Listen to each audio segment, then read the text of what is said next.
8th class. Yesterday we discussed about the advantages of lockdown, and today we are going to discuss with the advantages of unlockdown कि क्या विशेषता है तब unlockdown होगा। कल हमने लॉकडाउन की विशेषता पढ़ी थी, आज हम अनलॉकडाउन की विशेषता पढ़ेंगे।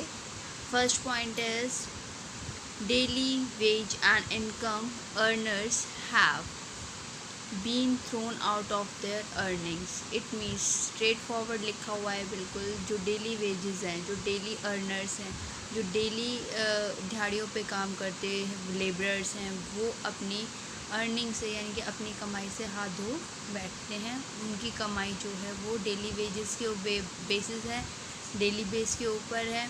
लेकिन जो अगर वो डेली काम नहीं करेंगे तो वो डेली उनकी कोई इनकम नहीं बनेगी और इससे उन्हें कोई अर्निंग यानी कि कोई भी इनकम नहीं मिलेगी। Next we have migrant labourers. Migrant labourers are facing huge uncertainty. जो माइग्रेंट लेबरर्स होते हैं यानी कि दूसरी जगह से आए हुए जो लेबर्स होते हैं वो बहुत ही बड़ी मुश्किल का सामना करते हैं। कैसे? उनके पास रहने के लिए जगह नहीं होता, वो रेंट पे रूम लेकर रहते हैं और एकदम से अगर लॉकडाउन हो जाएगा तो how they are do their jobs, वो अपनी जॉब कैसे करेंगे, कैसे वो अर्निंग्स यानी कि कैसे वो सैलरी बेसिस पे काम करते हैं। जो अगर उन्हें सैलरी नहीं मिलेगी तो फिर वो कैसे कमाएंगे, क्या मतलब बहुत सारी वो उन्हें प्रॉब्लम हो जाती है। Next we have many have already lost jobs. और इसकी वजह से बहुत सारे लेबर्स होते हैं जो वो अपनी जॉब्स खो देते हैं, खो देते हैं। सम मोर आर फेसिंग वेज फ्रीज। और कुछ लेबरर्स की क्या होती है, जो वेजेस होते हैं, जो सैलरी होती है वो फ्रीज़ हो जाती है। फ्रीज़ यानी कि रोक दी जाती हैं। Mental health of people specially of elders will be usually impacted. It means जो डेली वेजेस जो पीपल होते हैं, मेंटल हेल्थ यानी कि अगर उनके ऊपर इतना ज़्यादा प्रेशर आ जाता है अर्निंग्स का, यानी कि सैलरी बेसिस पे अर्निंग्स का इतना ज़्यादा प्रेशर आ जाता है कि उनका मेंटली हेल्थ इशू हो जाते हैं कि कुछ ना कुछ उन्हें बीमारियां होनी स्टार्ट हो जाती हैं। और सबसे ज़्यादा किसके लिए होती हैं ये? जो बुज़ुर्ग होते हैं 60 अबव 50 अबव, जो उनके ऊपर सबसे ज़्यादा इम्पैक्ट पड़ता है। तो एल्डर्स होते हैं, जो बड़े होते हैं, जो फैमिली में सबसे बड़े होते हैं, उनके ऊपर ज़्यादा मुश्किलें आ जाती हैं।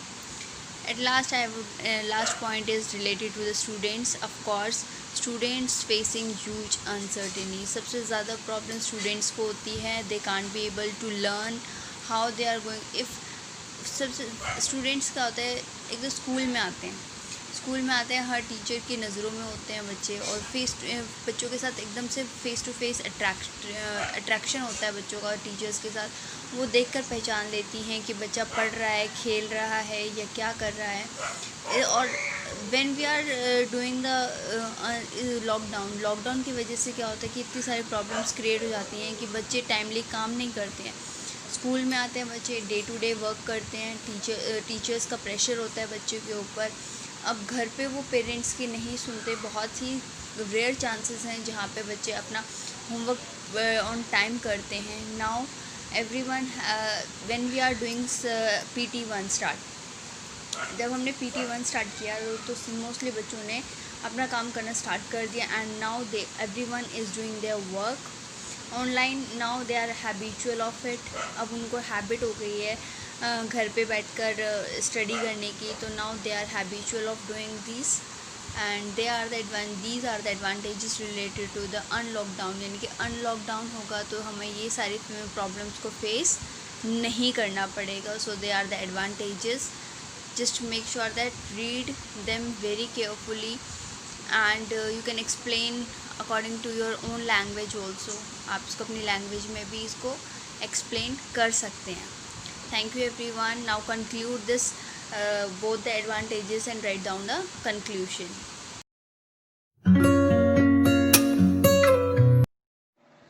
A very warm and pleasant good morning, student. I Priyanka Yadav. Today I tell you some basic full form of GK. Our first full form is RAM. we completed our 25 full form in previous video. Now 26 RAM random access memory. ये memory का एक type होती है जिसमें हम data को read और right दोनों कर सकते हैं. Next is ROM read only memory. इसमें सिर्फ जो डेटा होता है उसको आप रीड कर सकते हैं, उसमें कोई चेंज नहीं कर सकते. Next one is ISI. एक हॉलमार्क साइन होता है जो कोई भी आप थिंग परचेज करते हो, गुड्स परचेज करते हो, उसका हॉलमार्क का साइन होता है कि ये ओरिजिनल है या नहीं. Indian standard institute. OBC other backward class. ये जो कैटेगरी वाइज हमारी जो कास्ट है उसको डिवाइड किया गया है, तो उसमें OBC BCA जर्नल ये कैटेगरी जो होती है तो उसका एक टाइप है अदर बैकवर्ड क्लास. इसमें जो हम अहीर हैं वो OBC में आते हैं, जो ब्राह्मण है वो जर्नल में आते हैं. इसी तरह कास्ट वाइज हर के अलग अलग कैटेगरी हैं. Next one is Google. Global organisation of oriented group language of earth.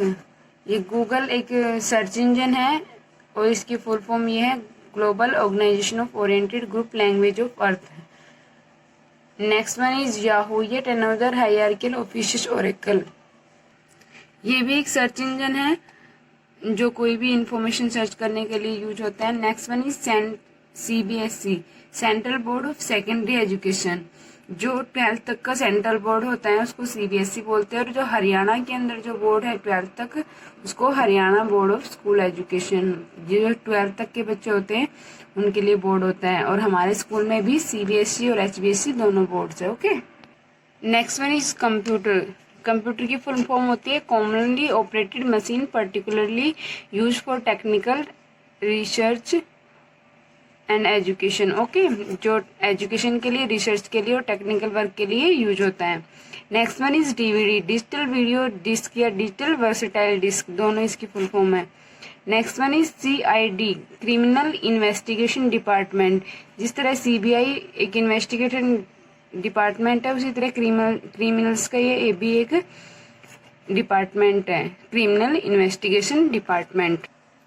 Next one is BEd. ये BEd एक एजुकेशन की डिग्री होती है जो आफ्टर ग्रेजुएशन की जाती है. ओके. और टीचिंग लाइन में that is necessary degree. BCC blind carbon copy. CCTV close circuit television. RRB regional rural bank. जो ग्रामीण क्षेत्रों में जो बैंक होते हैं उनको RRB बोलते हैं. 3G ये स्पेशली जो जनरेशन वाइज नेटवर्क होते हैं 3G 4G 5G. Today's time we using 4G network and 5G is use only one country that is Spain. Spain ऐसा कंट्री जिसमें 5G नेटवर्क अवेलेबल है. ये नेटवर्क की जनरेशन है जो वायरलेस नेटवर्क है उसकी. Next one is wifi wireless Fidelity. Wifi एक इंटरनेट कनेक्शन होता है जिसमें आप किसी अदर फ़ोन से अपना, अगर आपके फ़ोन में नेट नहीं है तो आप किसी दूसरे फ़ोन से कनेक्ट कर सकते हैं इसके through. www world wide web. एक वेबसाइट का जो मेन जो लिंक होता है वो www से होता है, और सारी वेबसाइट, कोई भी वेबसाइट हो वो www से ही स्टार्ट होती हैं. VDU video display unit. ये वीडियो को डिस्प्ले करने के लिए यूज होती है. USB यूनिवर्सल सीरियल बस. डेटा को ट्रांसफ़र करने के लिए किसी PC से फ़ोन में या फ़ोन से PC में आप एक USB केबल का यूज करते हैं, लाइक आपके चार्जर होता है उसकी तरह होती है. नेक्स्ट है PDF पोर्टेबल डॉक्यूमेंट फॉर्मेट. इसमें इसका मतलब होता है कोई भी जो डॉक्यूमेंट्स है उसको कहीं भी सेंड करना हो तो हम आप उसके लिए कौन सा फॉर्मेट यूज करते हैं, PDF. Next one is RGB red green और ब्लू. ये इसकी फुल फॉर्म है. RGB कलर होते हैं ना. नेक्स्ट है HLL high level language. Next is low level language. जो हाई लेवल लैंग्वेज होती है वो कंप्यूटर इजीली अंडरस्टैंड नहीं कर सकता, उसके लिए हमें एक कंपाइलर की नीड होती है. और जो लो लेवल होती है वो कंप्यूटर को इजीली अंडरस्टैंड की जाती है, और ये 10 की फॉर्म में होती है. Next one is GB. GB क्या होती है, गीगाबाइट होती हैं. 1 GB इक्वल टू 1024 MB. ये मेमोरी की यूनिट होती है. GB MB KB bytes TB ये सारी क्या होती हैं जो हमारी मेमोरी में डेटा स्टोर होते हैं, वो इसी मेजरमेंट में स्टोर होता है.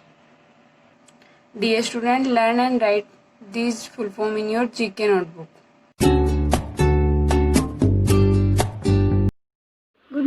students, I Neetu Yadav welcome all students in our YouTube channel of online classes. So students, in today's video we study about some basic science quiz questions which are for class 6 to class 8. In this video your first question is students, cutting down of trees over a large area is known as. अब एक large area पे हम जब पेड़ को काटते हैं तो हम उस चीज़ को क्या बोलते हैं, उस चीज़ को किस चीज़ के रूप में डिफाइन करते हैं. तो जो cutting down of trees over a large area is known as deforestation. Deforestation का डी का मतलब है कट करना. तो मतलब डिफॉरेस्टेशन मतलब जंगल की कटाई हो रही है, जंगलों में जो पेड़ है फॉरेस्ट में जो पेड़ है उनकी कटाई हो रही है लार्ज एरिया पे, उसे हम बोलेंगे deforestation. Question number second is which is responsible for continuous circulation of water on earth. आप क्या कह रहा है, ऐसी कौन सी चीज़ है जो जिम्मेदार होती है continuous circle of water on. हमारी जो पृथ्वी है उस पर वाटर के कंटिन्यूस सर्कल बार बार जो सर्कुलेशन हो रहा है, घूम रही है एक ही चीज़ कंटिन्यूस वाटर, वो किसके लिए जिम्मेदार है, किसकी वजह से है. बार बार हम पानी जैसे इवेपोरेट होके कंडेंस होके दोबारा प्रेसिपिटेट होता है, ये सब किसकी वजह से हो रहा है. आंसर है वाटर साइकिल की वजह से. ठीक है.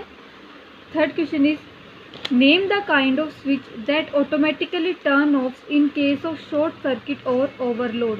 आप क्या कह रहे हैं, उस काइंड ऑफ स्विच का नाम बताइए जो ऑटोमेटिक बंद हो जाता है in case of short circuit और ओवरलोड. शॉर्ट सर्किट और ओवरलोड के दौरान ऑटोमेटिकली वो स्विच अपने आप बंद हो जाता है, उसका हम क्या बुलाते हैं, किस चीज़ से हम उसको मेंशन करते हैं. तो आंसर है स्टूडेंट्स मिनिएचर सर्किट ब्रेकर. ठीक है. मीन्स MCB, जिसे आप नॉर्मली MCB के नाम से जानते हैं, उसकी फुल फॉर्म क्या होगी, miniature circuit breaker. Question number fourth students, the passage of water molecules from a weaker solution into a stronger through a partial membrane permeable membrane known as. अब क्या कह रहा है, ऐसा जब पानी वाटर मोलिक्यूल है एक जगह से दूसरी जगह जाते हैं, अब एक जगह से कौन सा वीकर सॉल्यूशन से स्ट्रॉन्गर में जाएंगे एक परमिएबल मेम्ब्रेन के थ्रू, उस प्रोसेस को हम क्या कहेंगे. तो आंसर है ऑस्मोसिस. ऑस्मोसिस में क्या होगा, लोअर कंसंट्रेशन से हायर कंसंट्रेशन में भी कोई चीज़ पास होती है. ठीक है. Question number fifth is the largest blood vessel in the body is. अब क्या करें, जो बॉडी के अंदर सबसे बड़ी लार्जेस्ट ब्लड वेसल होती है वो कौन सी होती है. आंसर है ऑर्टा. ठीक है. Question number sixth students, fall of water from air to the earth in different form is known as. अब क्या कह रहे हैं, हवा से वापस अर्थ पे जो पानी का गिरना होता है अलग अलग फॉर्म्स में, हम उसे किस हमसे बुलाएंगे. जैसे प्रेसिपिटेशन में क्या होगा, स्नो के थ्रू, रेनफॉल के थ्रू. तो ये सब ये क्या होगी, प्रेसिपिटेशन प्रोसेस होगी. ठीक है. सेवंथ है the annual record of long term average temperature and rainfall at a particular place is called. अब क्या कह रहे हैं, the annual record of long term average temperature, लंबे टर्म के लिए जो एवरेज टेम्परेचर है और रेनफॉल है एक पर्टिकुलर जगह की, उसे हम क्या कहेंगे, किस चीज़ से हम उसे मेंशन करते हैं. तो एनुअल क्या होगा, मतलब एक साल का कोई रिकॉर्ड बन रहा है किसी भी टेम्परेचर रेनफॉल का एक पर्टिकुलर जगह के, उस चीज़ को हम क्या बोलेंगे. Answer climate chart. Climate chart में क्या आपका एक ईयरली डाटा मेंशन किया होता है जिसमें बताया जाता है कि इस दिन कितना टेम्परेचर था और कितनी रेनफॉल हुई इस पर्टिकुलर प्लेस पे. क्वेश्चन नंबर 8 है students, the change in which no new substance is formed known as. अब क्या कह रहा है, ऐसा कौन सा बदलाव होता है जिसके चेंज होने के बाद, बदलने के बाद कोई भी नई चीज़ें फॉर्म नहीं होती है. तो आंसर है फिजिकल चेंज. फिजिकल चेंज में क्या है, कोई भी न्यू सब्सटेंस फॉर्म नहीं होते हैं. Question number 9 students, substance which are neither acidic nor basic are called. अब क्या कह रहे हैं, सब्सटेंस जो ना तो एसिडिक होते हैं और ना बेसिक होते हैं नेचर में, उन्हें हम क्या बुलाते हैं. Answer neutral substance. ठीक है. वो क्या होंगे, जो ना एसिडिक होंगे ना बेसिक होंगे नेचर में, तो हम उन्हें न्यूट्रल सब्सटेंस बुलाते हैं. Question number 10 students, when and whom first discovered amoeba. When मतलब कब और किसने सबसे पहले अमीबा की डिस्कवरी की थी. तो आंसर है 1757 में हुई थी बाय जॉन रोजल वॉन रोजनहोफ. ये साइंटिस्ट है जिसने अमीबा की डिस्कवरी की थी, नाम है उनका John Rosel von Rosenhof. Question number 11 students, the process of remaining undigested food materials from the body is called। अब क्या कह रहे हैं, कौन सी ऐसी प्रोसेस है जिसमें अनडाइजेस्टेड फूड, जो खाना हम डाइजेस्ट नहीं कर पाते हैं, वो बॉडी से बाहर आता है, इज कॉल्ड। आंसर इगशन। इसे उस प्रोसेस को हम क्या बोलेंगे, इगशन बोलते हैं। अनडाइजेस्टेड फूड मटेरियल रिमूव होना बॉडी से। Question number 12 students, everything that surrounds and affects an organism in a habitat is called. अब कोई भी ऑर्गेनिज्म है, एनिमल है, बर्ड है, या किसी चीज़ में रह रहा है और उसके आपस से जो सराउंडिंग उससे अफेक्ट हो रहा है, ठीक है, उसे हम क्या कहेंगे, आंसर इन्वायरमेंट। हमारे इन्वायरमेंट में जो भी कुछ होता है उसका अफेक्ट ऑर्गेनिज्म पे पड़ता ही है, ठीक है, तो हम उसे क्या कहेंगे, इन्वायरमेंट कहेंगे। 13 question students, the place where two bones meet is called. अब क्या कह रहे हैं, ऐसी कौन सी जगह है जहाँ पे क्या बुलाते हैं उस जगह को, जब कोई भी दो हड्डी आपस में मिलकर जॉइंट होती है, तो इसे क्या कहेंगे, आपकी जॉइंट कहेंगे। जहाँ पे आपकी दो हड्डियाँ मिल रही है उसे हम क्या कहेंगे, जॉइंट कहते हैं। जैसे आपका नी जॉइंट हो गया, एंकल जॉइंट हो गया, क्योंकि यहाँ पे दो हड्डियाँ मिल रही हैं। क्वेश्चन नंबर 14 है students, the plants which bear flowers on them are known as.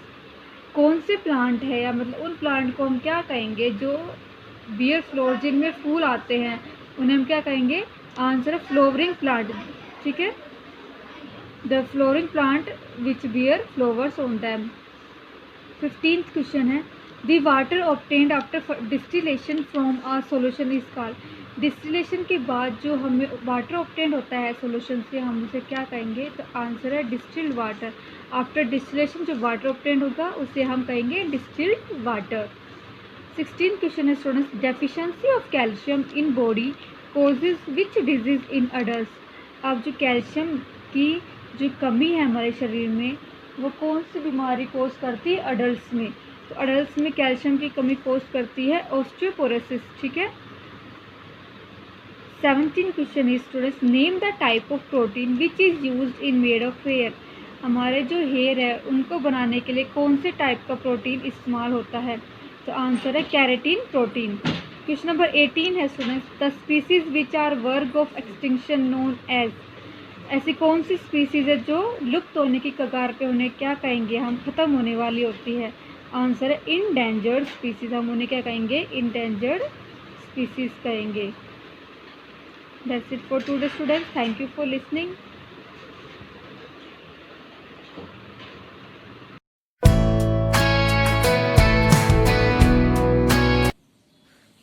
Good morning students.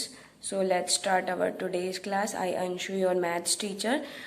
Today our topic is relationship between LCM and HCF for class 6 to 8. Previously we study how to calculate LCM and HCF. Now if we are given LCM and HCF both, okay, so how can we solve the question? So here is a relationship, that is A cross A multiply with B is equals to LCM multiply with HCF.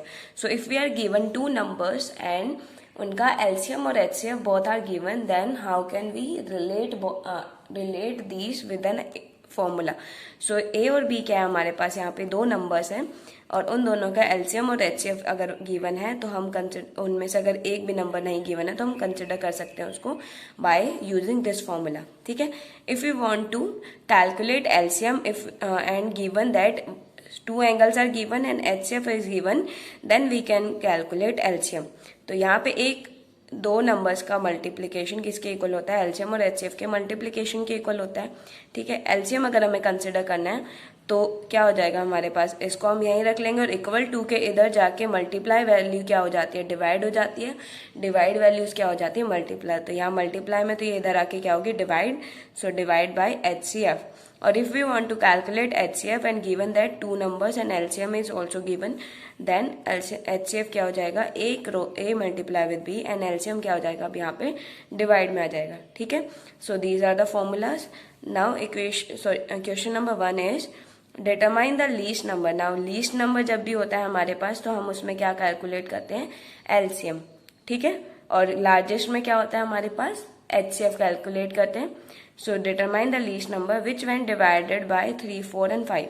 तो firstly least number है तो हमें क्या निकालना है, LCM। अब यहाँ पे आगे एक और कंडीशन गिवन है कि least remainder 2 in each case. तो इस केस में क्या होता है हमारे पास, फर्स्टली हम इन तीनों का एलसीएम निकालते हैं, तो LCM of 3, 4 and 5 and that will be equals to, सो यहाँ पे क्या हो जाएगा हमारे पास 3, 4 and 5, ठीक है। यही नंबर थे हमारे पास। 3, 4 और 5 इन तीनों में हमारे पास कोई भी एक कॉमन नंबर से डिवाइड नहीं होते हैं, तो इन तीनों का क्या हो जाएगा मल्टीप्लीकेशन। सो कितना आ जाएगा, 3, 4 जा 12 एंड 12, 5 जा 60। So LCM of 3 of these numbers will be 60। Now we are given least number, तो अब हमारे पास इन तीनों का तो निकल गया, लेकिन उन्होंने क्या बोला, leaves remainder in each case. So least number क्या हो जाएगा यहाँ पे, ये जो नंबर है ये क्या हो जाएगा यहाँ पे ऐड हो जाएगा एंड आंसर विल बी 62, ठीक है। But if we are given here, we are given that determine the largest number. अब हमें लार्जेस्ट नंबर निकालना, मतलब एचसीएफ निकालना है, which divides 45 and 25 leaving remainder 5। लेकिन इस केस में क्या होता है, हमें एचसीएफ तो निकालना है लेकिन वो 45 और 25 का नहीं, एचसीएफ ऑफ 45 और रिमाइंडर कितना है 5। तो इसमें से क्या करेंगे माइनस। एलसीएम में क्या करते हैं, फर्स्टली एलसीएम निकाल लेते और उसके बाद उसमें ऐड करते हैं जो रिमाइंडर गिवन होता है। लेकिन एलसीएम एचसीएफ में क्या हो जाता है हमारे पास, हम पहले ही उस रिमाइंडर को उनमें से सब्ट्रैक्ट करते हुए चलते हैं। एलसीएम अब हमें निकालना है 25 - 5, दैट मीन्स हमें एलसीएम निकालना है 40 एंड 20 का, ठीक है। और एलसीएम हम एचसीएफ कैसे निकालते हैं, हम डिवाइड साइन 20 और 40 का निकालना, मतलब smaller side will be on outside and bigger side will be inside. So 20 2 जा 40 होता है, तो ये पूरा पूरा डिवाइड हो रहा है, तो that means 20 is the HCF. So HCF is 20 and that we can say that largest number is also 20, ठीक है। यहाँ पे ये एचसीएफ ऑफ है 40 एंड 20। अब गिवन है हमारे पास the LCM and HCF of two numbers are 15 and 20 if one of the number is 5 calculate the other number. मतलब यहाँ पे एलसीएम और एचसीएफ बहुत गिवन है एंड एक रोज बी जो था हमारे पास वहाँ पे ए भी गिवन है, तो हमें कैलकुलेट क्या करना है यहाँ पे बी। अब बी अगर कैलकुलेट करना है, ये दोनों गिवन है, तो क्या करेंगे हम ए को इधर ले जाएंगे, ए यहाँ मल्टीप्लाई में, तो इधर आ क्या हो जाएगा डिवाइड में। सो बी हो जाएगा अब हमारे पास 15 जो कि एलसीएम है मल्टीप्लाई विद 20 एचसीएफ एंड ए जो है नीचे आ जाएगा, तो यहाँ पे हो गया, ठीक है। अब हमें पता है अगर ये दोनों नंबर्स डिवाइड हो रहे हैं 5 से, लेकिन हम क्या करेंगे 5 को अगर हम यहाँ पे एक बार कैंसिल आउट करें तो ऊपर भी क्या होगा, सिर्फ एक ही बार कैंसिल आउट होगा। यूँ नहीं है कि आप 5 1 जा 5, 5 3 जा 15 और 5 4 जा यहाँ भी कैंसिल आउट करें, ठीक है। So answer will be 60। So 60 is the other number. ना fourth question is if two numbers are, अब हमारे पास ए और बी गिवन है and LCM is also given, और कैलकुलेट क्या करना है एचसीएफ। एचसीएफ के लिए हमने फॉर्मूला लिखा था। सो एचसीएफ क्या हो जाएगा यहाँ पे A multiply with B and both of number is A multiply with B and LCM कितना है दोनों का 140, ठीक है। ऐसे डिवाइड करेंगे। अब फर्स्टली 1 0 से 1 0 कैंसिल आउट, यहाँ पे दिख रहा है 2 एंड यहाँ 14, तो 2 1 जा होता है 2 एंड 2 7 जा 14, ठीक है। अब 7 और 28 बचा है, क्या ये दोनों एक दूसरे से कैंसिल आउट हो सकते हैं। 7 1 जा 7 एंड 7 4 जा कितना होता है 28, तो answer will B 1 multiply with 4 is 4 and नीचे 1 है तो उसको लिखने की रिक्वायरमेंट नहीं है, तो एचसीएफ क्या आ गया हमारे पास यहाँ पे 4, ठीक है। Now fifth one is if two numbers are 6 and 12, तो दो नंबर्स यहाँ पे गिवन है and HCF is also given. So LCM निकालना, एलसीएम का फॉर्मूला था हमारे पास 10। सो एलसीएम क्या हो जाएगा हमारे पास 6 multiply with 12 and divided by 2। अब 2 से दोनों नंबर कैंसिल आउट हो रहे हैं, लेकिन हम यहाँ क्या करेंगे सिर्फ एक ही नंबर को डिवाइड करेंगे एंड दैट विल बी 2 3 जा 6। सो answer will B 36। So LCM क्या आ गया इन दोनों का 36। So that is all for today. Thank you, have a nice day.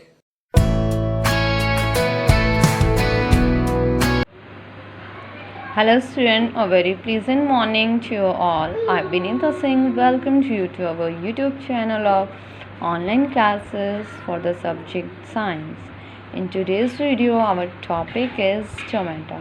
In today's video, we will discuss about the stomata, how stomata function, how stomata help in the transpiration of plants. What are stomata? So before discussing these things, I would like to explain you that what are the stomata.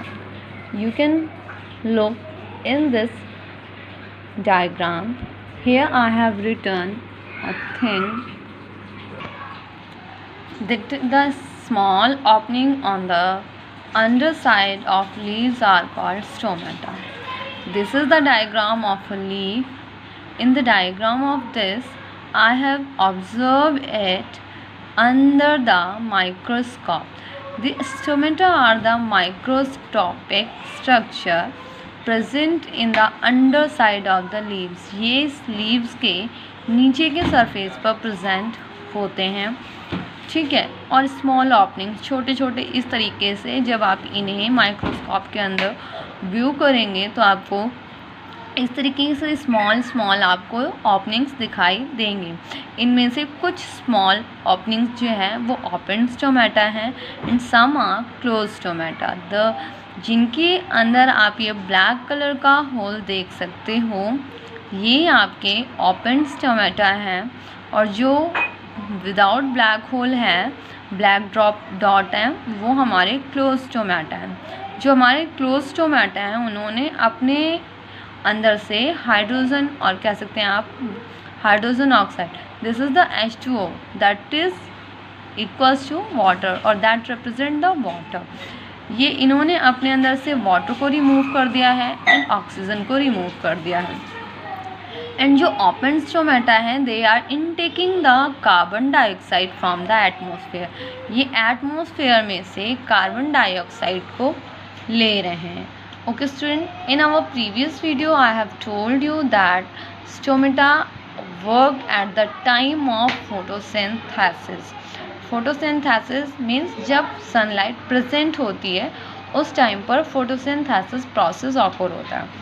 Student, जिस तरीके से हम respire करते हैं, हम क्या करते हैं, सांस लेते हैं, ऑक्सीजन को इनहेल करते हैं एंड कार्बन डाइऑक्साइड को एक्सहेल करते हैं। सेम उसी तरीके से जो हमारे स्टोमेटा हैं वो कार्बन डाइऑक्साइड को इनहेल करते हैं एंड ऑक्सीजन को एक्सहेल करते हैं, because they need the carbon dioxide for the production of food at the time of photosynthesis process. Okay student, now come to this next diagram. In this diagram you can see that this is the small, जो ये आपको इस छोटे छोटे से small microscopic openings दिखाई दे रहे हैं, इसको मैंने आपको यहाँ पर लार्ज डायग्राम बना करके शो किया है, बिकॉज इसके अंदर रिप्रेजेंटेशंस शो करना पॉसिबल नहीं था। So I have draw it here. You can see these are the two stomata that I have draw here. The first one stomata is stoma open. ये जो हमारा स्टोमा है ये हमारा ओपन है and this stoma is close. Stoma मैंने इसलिए बोला है इसको बिकॉज जो स्टोमेटा होता है वो प्लूरल फॉर्म है and the stoma is the singular form of the stomata. Okay student, so in open stoma, अगर हम ओपन स्टोमा की बात करें तो आप इसमें देख सकते हैं ये जो आपको यहाँ पर ये kidney shape bean shape diagram दिखाई दे रहा है, ये हमारे क्या हैं, ये हमारे स्टोमेटा हैं। ये हमारे स्टोमेटा हैं। स्टोमेटा कह सकते हो आप, स्टोमा कह सकते हो, बिकॉज सिंगुलर प्लूरल में आप कंफ्यूज नहीं होना। ओके, जनरली हम इससे स्टोमेटा ही बोलते हैं। ओके स्टूडेंट, तो ये हमारा सिंगल जो आपको ये दिखाई दे रहा है ये हमारा स्टोमा है। ये इसकी जो डार्क कलर की आपको लाइंस डार्क कलर से हाईलाइट हो रहा है ये हमारा इसका इनर थिक वॉल है। ये थिक वॉल इसलिए होता है बिकॉज ये क्या करता है, वाटर को वहाँ तक जाने से रोकता है। ये थिन वॉल इसलिए होता है बिकॉज इसके अंदर ऑस्मोसिस प्रोसेस होने वाला होता है। ऑस्मोसिस प्रोसेस में इनटेक करना वाटर को और रिलीज़ करना, ये हमारा ऑस्मोसिस प्रोसेस होता है। ओके स्टूडेंट, तो ये जो थिक वॉल है इसमें जब वाटर फिल हो जाता है तो ये हमारा स्टोमेटा फूलने लगता है, स्वेल करने लगता है। ओके स्टूडेंट, ये हमारा इसके आउटर साइड में जो आप ये देख रहे हैं मैंने छोटे छोटे से बॉक्सेस बनाए हैं, ये हमारे एपिडर्मल सेल हैं। This is the chloroplast. ये ग्रीन कलर का होता है, आपको मैंने ऑलरेडी बताया हुआ है। क्लोरोप्लास्ट ओनली प्लांट सेल में प्रेजेंट होता है, ये एनिमल सेल या लिविंग ऑर्गेनिजम्स में present, living organisms in the sense humans वगैरह में प्रेजेंट नहीं होता है। बिकॉज क्लोरोफिल, क्लोरोप्लास्ट, क्लोरोप्लास्टिड्स, ये सारे जो हैं इसी के अंदर प्रेजेंट होते हैं, एंड ये due to this only the chlorophyll, इसी की वजह से प्रेजेंट होता है, इसमें ही क्लोरोफिल होता है।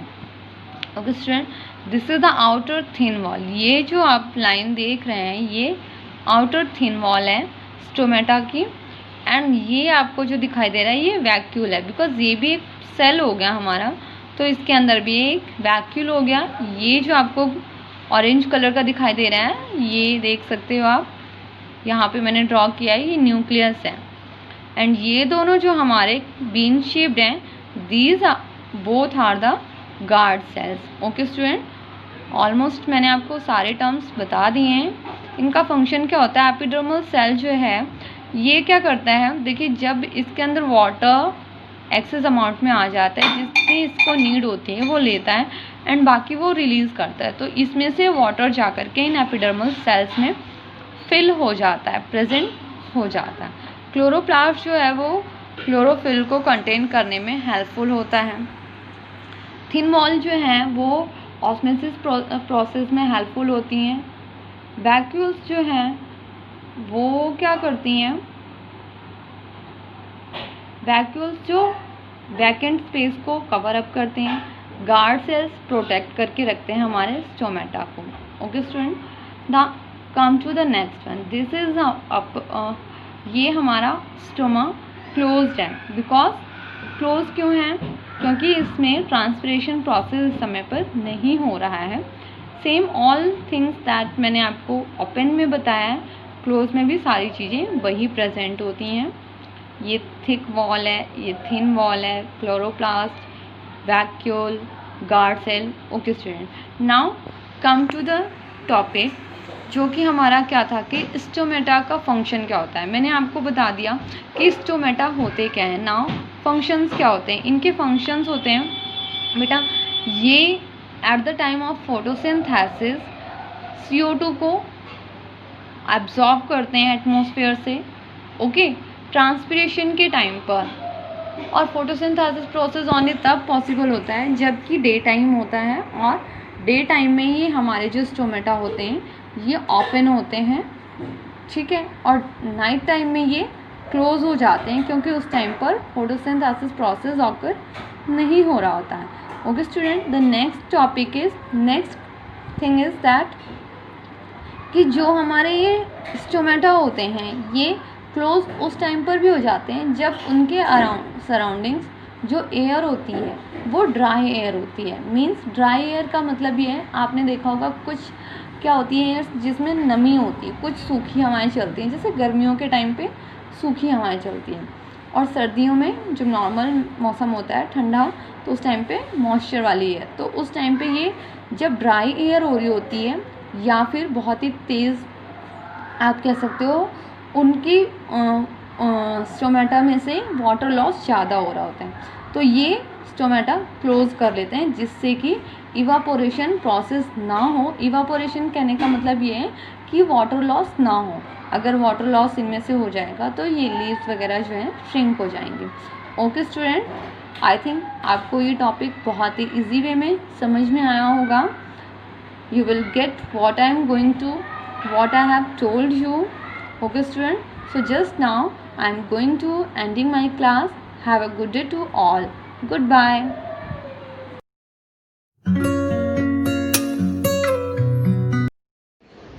Good morning student, welcome to online classes from 6th to 8th class. In this spoken class today I am going to tell you about the topic my family. So student, what you have to do, you have to write about your family. तो इस जो है video में आप जो my family के बारे में मैं आपको इसमें बताऊंगी नॉर्मली, तो आपको जो है अपनी तरफ से इसमें ऐड करना है। पहले आप ध्यान से देखिए। So start, let us start student the topic my family. My family is a happy family of 5 members. तो इसमें क्या है, मैंने 5 लिखा हुआ है, लेकिन आप अपने फैमिली के अकॉर्डिंग इसमें आपको नंबर्स डालने हैं कि आपकी फैमिली मेम्बर्स में कितने हैं। और it includes me, my mother, father and my grand parents. और मेरी फैमिली यानी कि जो उसने कह रहे हैं कि 5 मेंबर है, तो उसमें जो है जो इंक्लूड्स हैं वो उसके बारे में बता रहे हैं कि ये जो है मेरे मम्मी पापा और मेरे दादा दादी को और मुझको मिलाकर 5 सदस्य बनते हैं। My father is a businessman. मेरे पिताजी एक बिजनेसमैन है। और आपको यहाँ पे लिखना है कि आपके फादर क्या हैं, क्योंकि सभी के पेरेंट्स बिजनेसमैन नहीं होते हैं। किसी के पेरेंट टीचर हैं, तो किसी के फार्मर है, तो किसी के जो है उनका डिफरेंट प्रोफेशन है। तो उस हिसाब से आपको यहाँ पे मेंशन करना है। आपको एज इट इज़ नहीं लिखना है बच्चों, ध्यान से सुनिएगा मेरी बात। यहाँ पे मैंने बिजनेसमैन लिखा हुआ है, लेकिन आपको वो लिखना है जो आपके पापा वास्तव में काम करते हैं। While my mother is a homemaker, homemaker का मतलब है कि मेरी माँ जो है घर के कामकाज को संभालती है। My grandfather is a retired serviceman। यहाँ पे जो है मैंने नॉर्मली एक दिखा है कि रिटायर्ड सर्विसमैन है उनके ग्रैंडफादर, लेकिन मोस्टली जो है सभी के ग्रैंडफादर्स रिटायर्ड सर्विसमैन नहीं होते हैं। तो उनको उनका एक्यूरेट जो है लिखना है कि वो जो है क्या है, रिटायर्ड सर्विसमैन है या रिटायर्ड बिजनेसमैन है या वो जो है रिटायर्ड फार्मर है। तो मतलब जो भी उनका ऑक्यूपेशन है उसके रिगार्डिंग उनको लिखना है। My grand mother is a religious women. मेरी जो ग्रैंड मदर है, दादी है, वो एक वो जो है धार्मिक विचारों की वुमेन है, औरत है। She looks after me and tell me nice stories at bedtime। वो मेरा ध्यान रखती है और मुझे कहानियाँ सुनाती है जब मैं सोता हूँ। My grandparents love me a lot। मेरे दादा दादी मुझे बहुत प्यार करते हैं। My mother is a good cook। मेरी माँ एक अच्छी जो है पकवान बनाती है। She loves to prepare meals and serve delicious food to all of us। मेरी माँ एक बहुत अच्छा खाना बनाती है, डिलीशियस यानी कि बहुत ही स्वादिष्ट, और हमें वो परोसती भी हैं। My father takes us to picnic on the weekends. और हमारे पापा जो हैं जब कभी छुट्टी पड़ती है तो हमें पिकनिक पर भी ले जाते हैं वीकेंड्स में। We all have our food together। और हम सब मिलकर अपना भोजन करते हैं। We support each other in good and bad times। और हम जो है अच्छे और बुरे समय में एक दूसरे का साथ देते हैं। I feel blessed to be a member of such a caring and loving family। और मुझे जो है भगवान का आशीर्वाद है कि मुझे ऐसी देखभाल करने वाली और प्यार करने वाली फैमिली मिली है। सो स्टूडेंट, यहाँ पे मैंने नॉर्मली अपने फैमिली के बारे में कैसे लिखना है वो आपको बताया है। और आगे जो मैं कुछ आपको बताने वाली हूँ वो ध्यान से सुनिएगा। Well, say something about your family member, mention their name and other things। और सबसे बड़ी बात, जब आप अपने फैमिली मेम्बर्स के बारे में स्टार्टिंग से बताते हो, अपने ब्रदर सिस्टर्स हैं, तो just mention their name also. कौन सी क्लास में वो पढ़ते हैं, you have to describe all the things. आपको वो सारी चीज़ें बतानी हैं। अब देखिए, कुछ पॉइंट्स मैं नीचे दे रही हूँ जो आपको इसमें भी इंक्लूड करना है, क्योंकि हर फैमिली की अलग अलग चीज़ें होती है इसके अकॉर्डिंग। तो ये कुछ पॉइंट्स मैंने आपको बाद में बताए हैं। Share our days experience at dinner having together. तो क्या है कि आप बीच में ये यूज़ कर सकते हो लाइन कि हम जो है खाना खाते वक्त एक दूसरे से हम अपने जो सारे दिन भर में हमारे जो एक्सपीरियंस थे वो हम जो है बैठ करके इस चीज़ को शेयर करते हैं एक दूसरे के साथ। नेक्स्ट देखिए, we celebrate our birthday festivals and every occasion together. हम अपना जन्मदिन हो या कोई त्यौहार हो या कोई ऐसा ओकेजन हो तो वो जो है हम मिलकर जो है साथ मनाते हैं। तो अब नेक्स्ट देखिए, my grandparents live at our native place.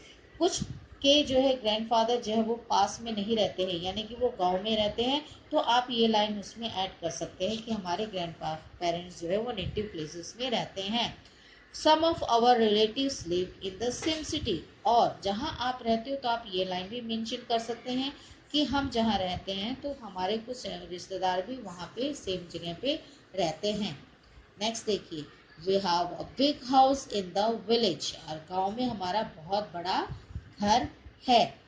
Next, we all gather for birthday parties and pujas, और ये भी लाइन आप यूज कर सकते हो आप उसमें माय फैमिली इसमें जो है इस टॉपिक में, कि हम जब भी कोई बर्थडे पार्टी होती है या पूजा होती है तो हम आपस में जो है एक साथ मिलते हैं, गैदर होते हैं, यानी कि इकट्ठा होते हैं।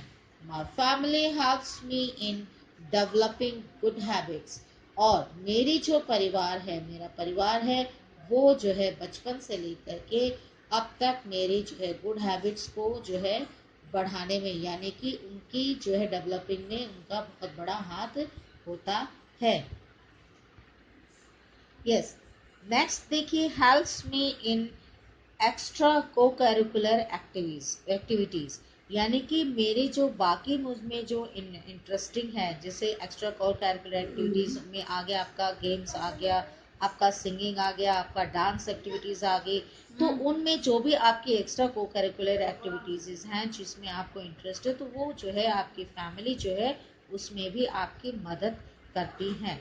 नेक्स्ट देखिए, helps me ample freedom to pursue my freedom and to play outdoor games, और वो जो है मेरे को इस तरह की पूरी आज़ादी देते हैं ताकि मैं अपने जो है मेरे जो सपने हैं उनको मैं पूरा कर सकूं, एंड और बाहर जो भी गेम्स खेलने के लिए होते हैं आउटडोर गेम्स, तो वो मुझे उस चीज़ में भी हेल्प करते हैं। तो ये चीज़ें भी हमारी फैमिली मेम्बर्स हमें सपोर्ट करती हैं। माई ग्रैंडफादर नेम इज़, जो भी आपके ग्रैंडफादर का नाम है वो आप यहाँ पे मेंशन कीजिए। He is very old but still very energetic, वो बूढ़े हो गए लेकिन फिर भी वो एनर्जेटिक है, यानी कि उनमें जो है स्फूर्ति अब भी है। He is a social worker and is always ready to help poor and needy person, वो जो है एक सामाजिक प्राणी है और हमेशा जो है गरीबों की और जो है जो भी पर्सन्स हैं जिनको किसी भी चीज़ की ज़रूरतमंद इंसान की जो है हमेशा सहायता करने पर तत्पर रहते हैं। तो ये जो है आप अगर आपके किसी पेरेंट्स के किसी भी स्टूडेंट के ग्रैंडफादर में अगर ये एबिलिटी है, तो वो आप इस जो है माय फैमिली के अंदर इस लाइन को आप इंक्लूड कर सकते हैं। They teach us to have a positive relationship with our friends, relatives, neighbors and teachers, और हम एंड लास्ट में जो है, जैसे पहले मैंने आपको बताया था कि लास्ट में आप ये लाइन लिखते हो, जैसे I feel blessed to be member of such a caring and loving family, कि मुझे गर्व है मैं ऐसे फैमिली का जो है मेंबर हूँ। तो उसी तरह से उससे पहले लाइन में आप ये यूज़ करोगे, जैसे दे टीचर्स, वो हमें क्या बताते हैं, फैमिली हमेशा सकारात्मक सोच रखे रिलेशनशिप में, अपने जो है परिवार के संबंध में, और ये सिर्फ परिवार के साथ ही नहीं, ये सोच आपकी अपने दोस्तों के साथ, परिवारजनों के साथ और अपने नेबर्स यानी कि पड़ोसी के साथ साथ आपके जो है टीचर्स के साथ भी आपका बिहेवियर सही होना चाहिए। तो ये सारी चीज़ें, ये सारी खूबियाँ हमें we just all get these qualities from our family itself, और ये सारी जो क्वालिटीज़ हमें अपने फैमिली मेम्बर्स से ही मिलती है। सो स्टूडेंट, आई होप आपको ये वीडियो सही लगा होगा, और आपने जो है जो पॉइंट्स मैंने बताए हैं, लास्ट के जो पॉइंट्स हैं, ये आपको जब आप अपना ये लिखें तो उसमें आपको ये एडजस्ट करने हैं। So I just clear this thing to you all. So student, you have to now prepare it from your self with the help of this video. और लास्ट में मैं आपसे ये कहूँगी कि आप इस वीडियो को लाइक कीजिए, शेयर कीजिए, चैनल को सब्सक्राइब कीजिए, और उसके बाद जो है बेल आइकन पे क्लिक करना ना भूलें। Thank you, take care.